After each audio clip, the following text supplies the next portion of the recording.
নমস্কার, welcome to my channel. সোমাস অ্যারোমাবিনদের পক্ষ থেকে আমি সোমা বলছি।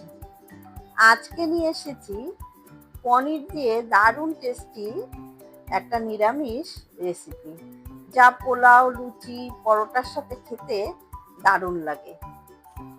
আমিষ নিরামিষ অনেকভাবেই আমরা পনির বানিয়ে থাকি, তবে নিরামিষের দিনে পনিরটা আমরা বেশি বানাই। তাই যে কোনো নিরামিষের দিনে বা বাড়িতে পুজো থাকলে এই রেসিপিটা একবার ট্রাই করে দেখতে পারেন। আশা করছি ভীষণই ভালো লাগবে। তাহলে চলুন রেসিপিটা শুরু করি। আমি এখানে নিয়েছি 200 গ্রাম পনির। পনিরটা এভাবে একটু লম্বা করে কেটে নিয়েছি, তবে আপনারা আপনাদের ইচ্ছে মতন শেপে কেটে নিতে পারেন।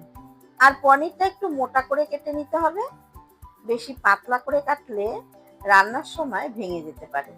প্রথমে পনিরের মধ্যে দিয়ে দিচ্ছি সামান্য একটু লবণ, হাফ চা চামচ গোলমরিচের গুঁড়ো আর সামান্য একটু কাশ্মীরি লঙ্কার গুঁড়ো, আর দিচ্ছি এক টুকরো গন্ধরাজ লেবুর রস।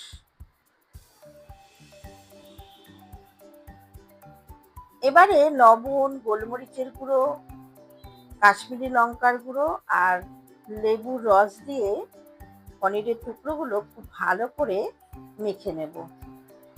আলতো হাতে পনিরটা মেখে নিতে হবে, কারণ পনির খুব নরম হয়, তাই সাবধানে মেখে নিতে হবে।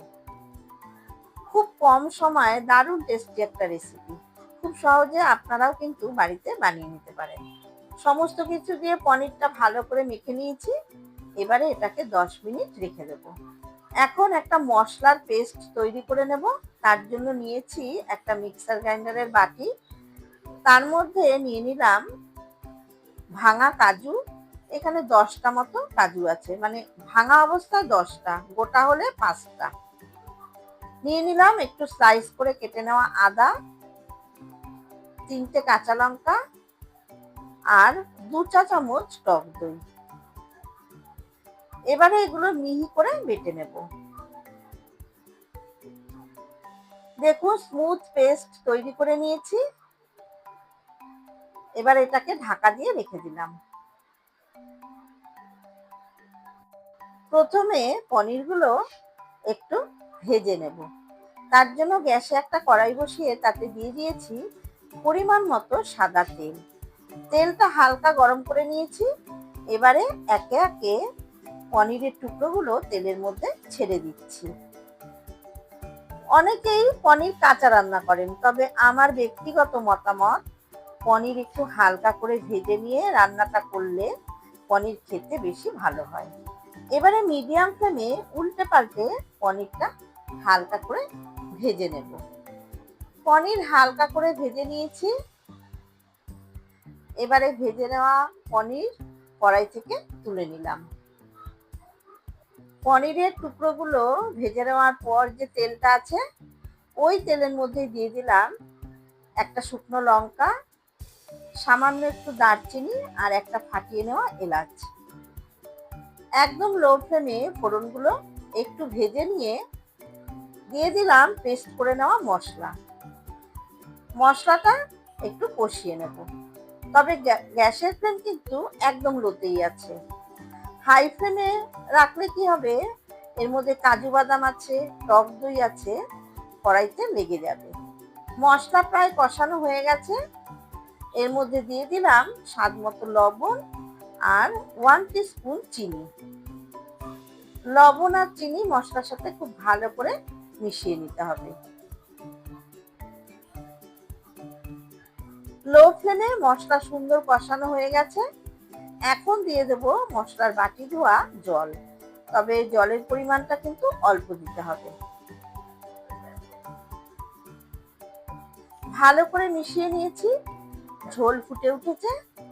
এবারে ভেজে রাখা পনিরের টুকরোগুলো দিয়ে দিচ্ছি। পনির মশলার সাথে খুব ভালো করে নেড়ে চেড়ে দিচ্ছি। গ্রেভিটা একদম ঠিকঠাক আছে।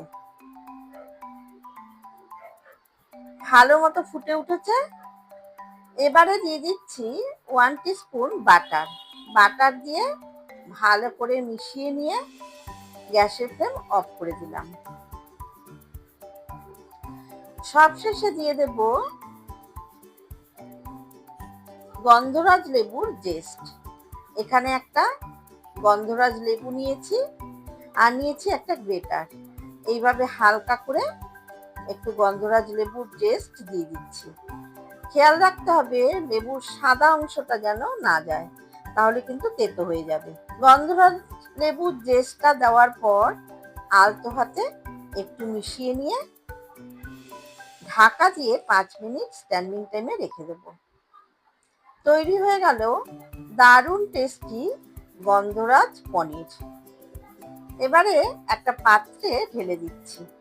তারপর যে যেটা পছন্দ করে লুচি, রুটি, পরোটা, পোলাও, ফ্রাইড রাইস তার সাথে সার্ভ করে দিন। রেসিপিটা যদি ভালো লাগে তাহলে বাড়িতে অবশ্যই যে কোনো পুজোর দিনে বা নিরামিষের দিনে বানিয়ে ফেলুন। আশা করছি ভীষণই ভালো লাগবে। আমার রেসিপিগুলো যদি ভালো লেগে থাকে তাহলে অবশ্যই লাইক করবেন, শেয়ার করবেন। আর যারা আমার চ্যানেলে নতুন বন্ধু তাদের কাছে অনুরোধ রাখবো, প্লিজ চ্যানেলটাকে সাবস্ক্রাইব করবেন, পাশে থাকা বেল আইকনটাতে ক্লিক করবেন যাতে আমার সমস্ত নতুন ভিডিওর আপডেট সব থেকে আগে আপনাদের কাছে পৌঁছে যায়। ফিরে আসবো আবারও কোনো নতুন রেসিপি নিয়ে। ধন্যবাদ।